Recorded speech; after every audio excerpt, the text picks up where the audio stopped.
We're live from New Delhi. You're watching DD India Live, India's voice to the world. I'm Lepakshi Khurana, coming up in the next 30 minutes. Israeli PM Netanyahu says if needed, Israelis will stand alone in its fight against Hamas after US warning on arms supplies. Israel strikes eastern Rafah as ceasefire talks end with no deal. Ukrainian President Zelensky dismisses head of state guard after two members accused of assassination plot. And in football, Atalanta trounced Marseille 3-0 to reach their first Europa League final. Will play Bayer Leverkusen, who reached final with comeback draw against Roma.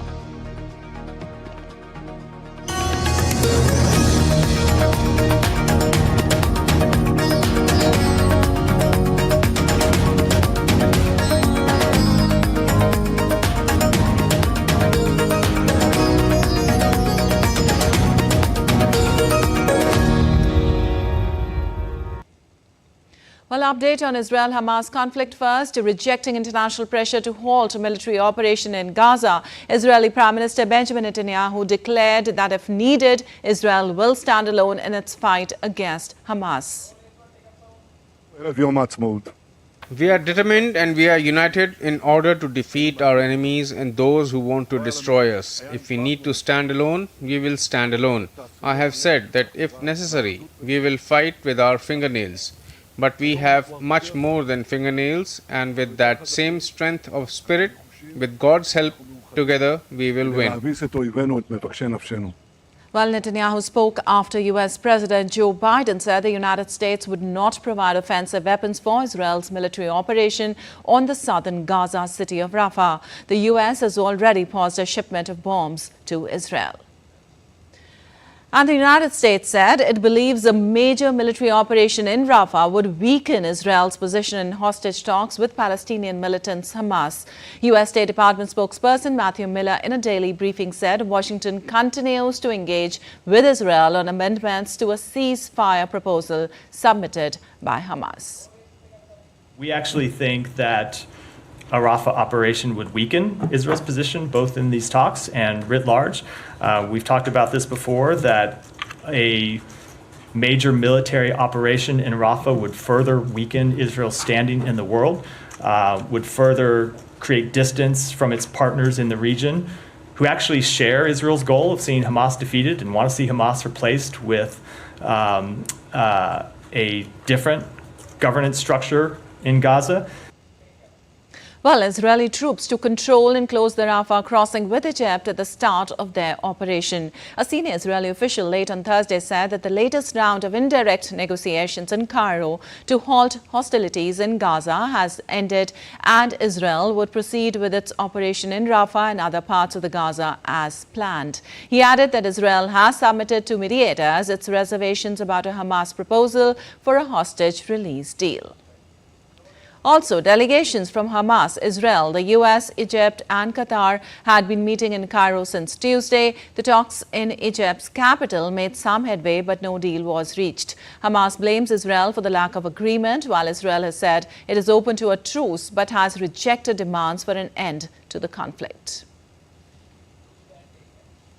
And with land routes into Gaza hard to access and not fully operational, Jordan has led a coalition of Western and Arab air forces that has focused on airdrops in northern Gaza. Commander of British forces in Cyprus, Air Vice Marshal Peter Squires, said the airdrops through Jordan are an incredibly effective way to distribute aid to Palestinians in Gaza. He said Britain's Royal Army Air Force was making its 11th airdrop by the Royal Air Force, which reached a cumulative total of 110 metric tons of aid on Thursday. The airdrops were mostly conducted close to Gaza's seashore because that's the safest place to drop the aid.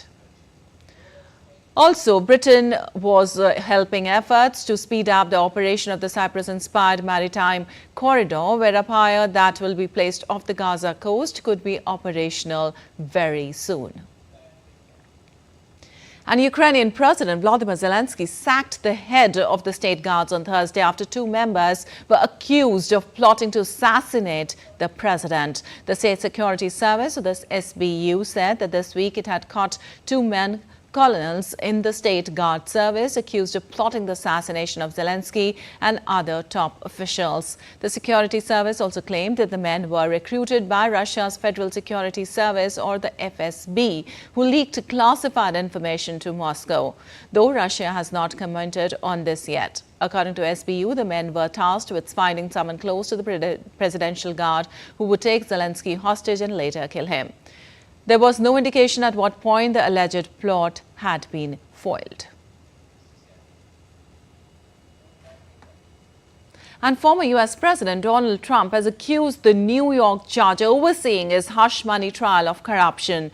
The judge, Yuan Merchant, denied Trump's team's request for a mistrial after adult film star Stormy Daniels gave detailed testimony about an alleged sexual encounter. Trump, who has pleaded innocent to 34 felony charges of falsifying business records, criticized the ruling as a disgrace. DD India's correspondent Sally Patterson reports for more from New York on this. After more than 6 hours of testimony, Stormy Daniels' time on the stand came to an end on Thursday. She talked the jury through her alleged relationship with Donald Trump that she says began back in 2006. She claims to have met the former president at a golf tournament in Lake Tahoe. She says they spoke and he later invited her back to his hotel suite. She spoke to her publicist, who told her to go ahead as it would be a great story either way, and she decided to go.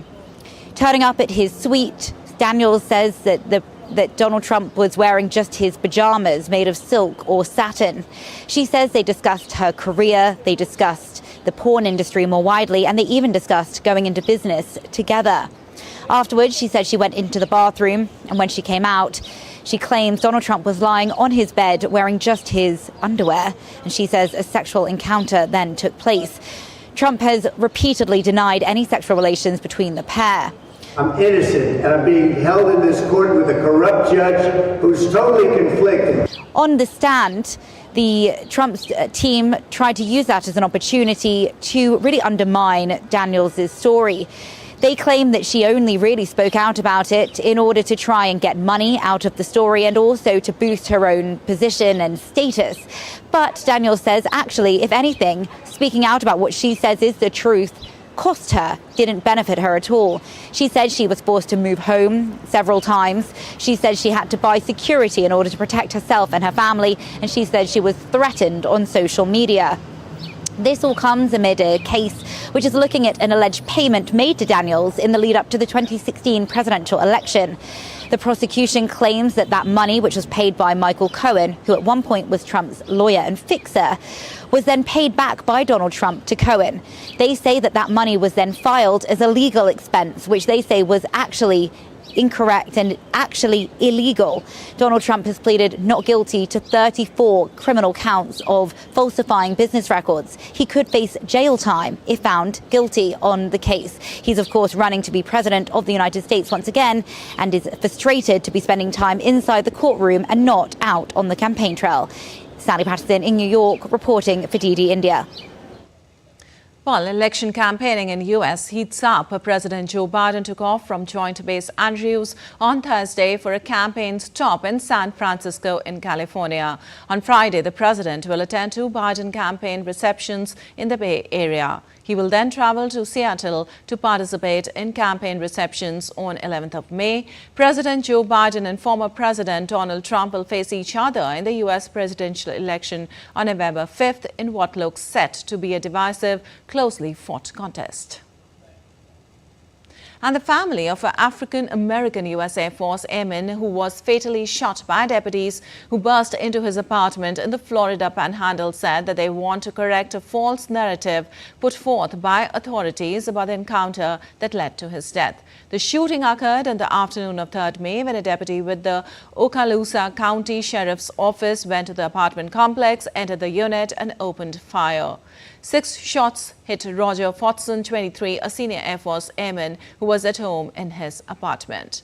The killing is reminiscent of an unannounced police raid in Louisville, Kentucky in March 2020 when police burst into the apartment of Breonna Taylor, a black 26-year-old emergency medical technician, killing her. Police had obtained a no-knock warrant to raid the apartment, mistaking it for a home of a suspect.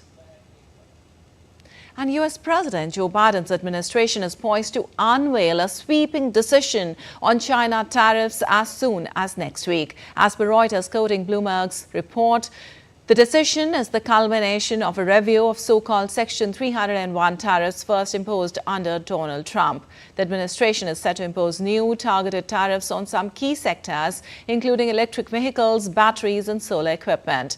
The full announcement is expected to also largely maintain existing levies. An announcement is scheduled for 14th May.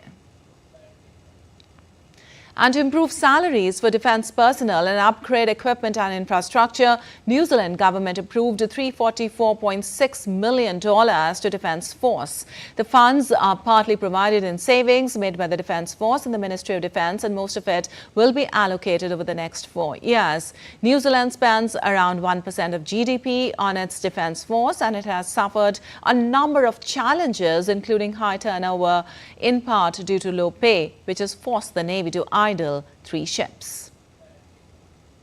And rescue efforts continued in southern Brazil as the region battles devastating floods, which left at least 107 people dead on Thursday. More than 1 million people have been affected by flooding in Rio Grande do Sul. Over 67,500 are in shelters. The military and volunteers are on ground organizing food and clothing for victims. Brazilian President Luiz Inácio Lula da Silva said on Wednesday the damage will only be quantifiable when the waters recede. And a scorching heat wave gripped Mexico on Thursday, raising temperatures. A maximum temperature of 33 degrees Celsius was recorded in the country's capital. Mexico is experiencing its second heat wave of the spring season, with temperatures above 30 degrees Celsius across the country. Electricity demand and unseasonably hot weather caused power outages in at least 15 states, and drought has affected dam levels. Moving on, American multinational financial services company Western Union confirmed on Thursday that it had resumed its remittance service from the U.S. to Cuba. Western Union said its services to the Caribbean island nation had been disrupted since January 28 this year due to technical issues with the processing of transactions. The resumption of services after more than 3 months restores a vital lifeline for Cubans who depend on the company's money transfer system. The disruption had forced Cubans to seek alternatives and often more costly routes for receiving money from families and friends in the U.S. Israel secured a spot in the grand finale of Eurovision 2024 contest alongside Switzerland and the Netherlands. 20-year-old Israeli solo artist Eden Golan secured the spot despite large protest against the country's participation. Some 100,000 visitors have gathered in the southern Swedish city of Malmö for the annual contest. The grand finale is scheduled for Saturday and will feature performances from 26 countries. I'm so overwhelmed with emotions. It's truly such an honor to be here on stage, performing and showing our voice and representing us with pride and making it to the finals. It's something crazy, and I'm so grateful for everyone who voted and who took part in supporting us and me. And yeah, I'm just super excited to go on stage once more and share a bit of my love with everyone. And now let's take a look at other stories making news around the world. 2 police officers were seriously injured after a man shot them while he was being held at a police station in Paris on Thursday. Police had initially arrested the man on suspicion of assaulting a woman inside a residential building in the 13th district. At least 10 people were injured after a Boeing 737-300 with 79 passengers skidded off a runway before takeoff at Senegal's Blaise Diagne airport on Thursday. Authorities said an investigation was underway to determine the cause of the accident. A fresh installment of the popular Lord of the Rings movie series is set to debut in theaters in 2026. Warner Brothers Discovery CEO David Zaslav on Thursday announced that it would be one of the 2 new Lord of the Rings films. English actor Andy Serkis would direct the first of the 2 films. And still to come in this edition of DD India Live. Padma Awards, among the highest civilian honours of the country, were conferred to eminent person yesterday by President Draupadi Murmu. The fourth phase of India's Lok Sabha elections on May 13th, with voters across 96 constituencies in 10 states to cast their ballot. In IPL, Punjab Kings became the second team to be eliminated from playoff contention after losing Bengaluru on Thursday.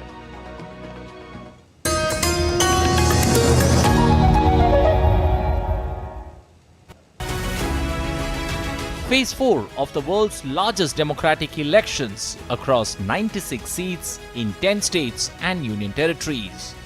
We track the states from the south and eastern regions of India. How are the political battle lines drawn as the summer just gets hotter? Catch all the buzz as we analyze the seats that go to polls in Phase 4 in this region on the Great Indian Election at 8:30 p.m. IST only on DD India.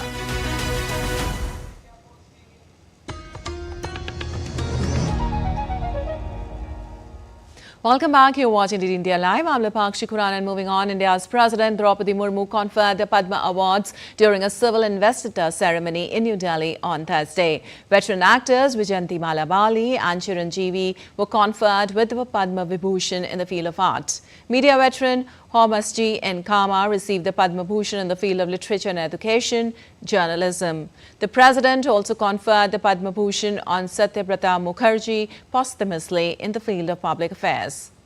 Let's listen in what media veteran Thomas N. Kama said after receiving the Padma Bhushan award, who has been instrumental in the promotion and spread of Indian languages. I've been in this line for the last 40 odd years. And I'm happy that the government has recognized my contribution to Indian languages, basically Gujarati. And I have tried my best to promote the language. You know, we organize book fairs, we organize books for children, we organize Gujarati plays, so that the language remains vibrant. Honorable Prime Minister made a special trip to Bombay to release a stamp on our bicentenary, which was very nice. And let's get you the latest in the world's largest democratic election in India now.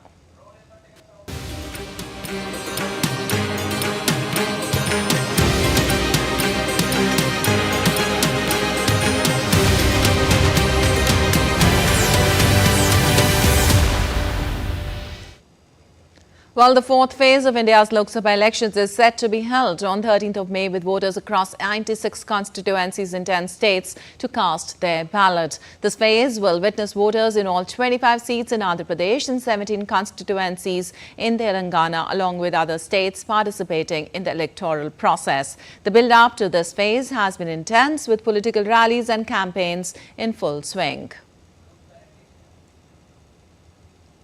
And campaigning for the fourth phase of Lok Sabha elections scheduled for May 13th gains momentum as political leaders holding rallies and roadshows across the nation. In order to garner support of voters in the favour of party's candidate, Prime Minister Narendra Modi to visit Maharashtra, Telangana, Hyderabad and Odisha today, where he will be holding rallies and roadshow. And BJP leader and Union Home Minister Amit Shah to visit West Bengal and Jharkhand today. Amit Shah to hold rallies in Asansol, Rampur Hat and Ranaghat of West Bengal. Later in the day, Amit Shah to campaign for party candidate Arjun Munda and Jharkhand's Kunti.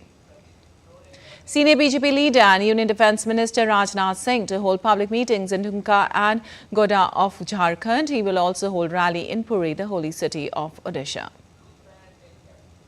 And in order to garner support in party's favour, political parties geared up to woo voters across the country. Congress President Mallikarjun Kharge to hold rallies in Telangana and Andhra Pradesh.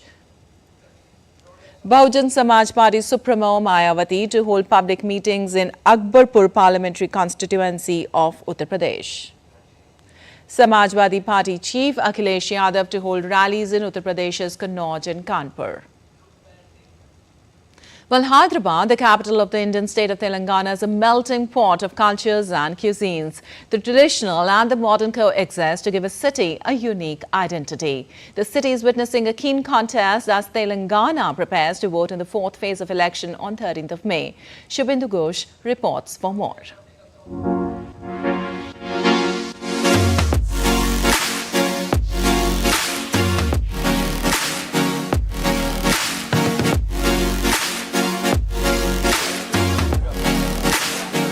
India's diversity is always enriched by influences from around the world.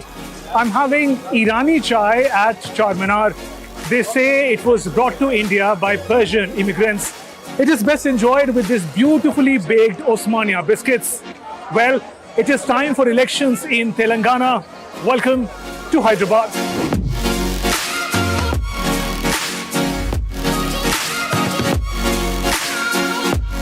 Hyderabad is a melting pot of cultures and cuisines. The heritage and the modern coexist to give the city its unique identity. Charminar has been the city centre of Hyderabad for over 400 years. As Telangana prepares to vote in the fourth phase of elections, electrifying contest is being witnessed here in Hyderabad. Four-time MP Asaduddin Owaisi of AIMIM is challenged by Madhavi Lata of the BJP. Congress and the BRS candidates are also in the fray. Being a woman myself, even though it is a modernized India, still we feel oppression and we need to reach our home by 9 o'clock no matter we roam in Charminar, which is still open till 12 o'clock, but we need to be home by 12. So it's always a raging issue for the women's safety. It should be a major point to be stressed on. गरीब क्या चाहता, देश की आवाम क्या चाहती, सबसे ज़्यादा इस देश में 80% गरीब लोग हैं. वो लोग चाहते हैं बेरोजगारी को हटाओ, महंगाई को हटाओ. रोजगार चाहते, शिक्षा नहीं मिल रही सही तरीके से गरीब को. As people brave scorching hot summers, we learn that Telangana is also bracing for a severe water crisis. We learn about the problem from Maitri Aquatech, an award-winning startup that has created a unique innovation to harvest clean potable water from thin air. Over a period of time, the successive administration has not been able to focus on recharging the groundwater, issues which will recharge the groundwater, or even reviving the water bodies. So Hyderabad had almost close to 200 water bodies. Today, hardly a handful of them are really viable and working. Telangana will vote on all 17 seats on May 13th. Results of the general elections will be declared on June 4th. With camera person Narayan, Shubhendu Ghosh, DD India, Hyderabad. And now let's take a look at other stories making news today. India's Vice President Jagdeep Thankar will visit holy city of Ayodhya today and perform the Darshan Puja of Ram Lalla. This is his first visit after the consecration ceremony of Ram Lalla at Sri Ram Janmabhoomi in UP's Ayodhya.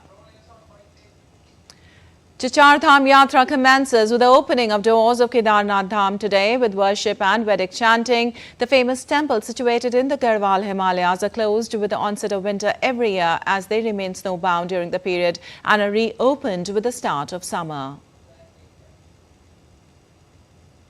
And Atlanta reached their first Europa League final with a 3-0 win over Marseille for 4-1 aggregate victory on Thursday. Ademola Lookman put Atalanta ahead in the second leg on the half hour with a long-range strike past Pau Lopez. He later set up Matteo Ruggieri to double the lead 7 minutes after the break. Later, substitute El Bilal Tour put the nail in Marseille's coffin with a goal in the 94th minute. The Italians, who have never before reached a European final, will meet Bayer Leverkusen in the European League showpiece match in Dublin on May 22nd. Meanwhile, in another semi-final, Bayer Leverkusen staged a late comeback to move into the Europa League final with a 2-2 home draw against Roma on Thursday and win 4-2 on aggregate. With the win, Leverkusen set the longest unbeaten run in all competitions, including European matches. Leverkusen played their 49th match without defeat to surpass Benfica's record set from 1963 to 65, but they had to battle for the second leg draw. Bayer Leverkusen will take on Atalanta in the finals at Dublin. And in IPL, Punjab Kings became the second team to be eliminated from playoff contention in the ongoing IPL after losing to Royal Challengers Bengaluru by 60 runs on Thursday. Virat Kohli anchored a crucial 92 runs off 47 balls in the game as RCB posted a huge total of 241 for 7 in 20 overs. Rajat Patidar and Cameron Green also played crucial knocks after Punjab Kings stand-in captain Sam Curran won the toss and opted to bowl first. Chasing the mammoth target, PBKs were bowled out for 181 in 17 overs. All right, that's all for this edition of DD India Live, but let us know your thoughts on the news of the day. For those on the go, you can get all the latest news and updates from India and across the world on the DD India mobile app. The app is available on both Android and iOS platforms. Scan the QR code on the screen to download now. We'll be back with more news as it breaks here on DD India. I'm Lipakshi Khurana from all of us here in Delhi. Thanks for watching DD India Live.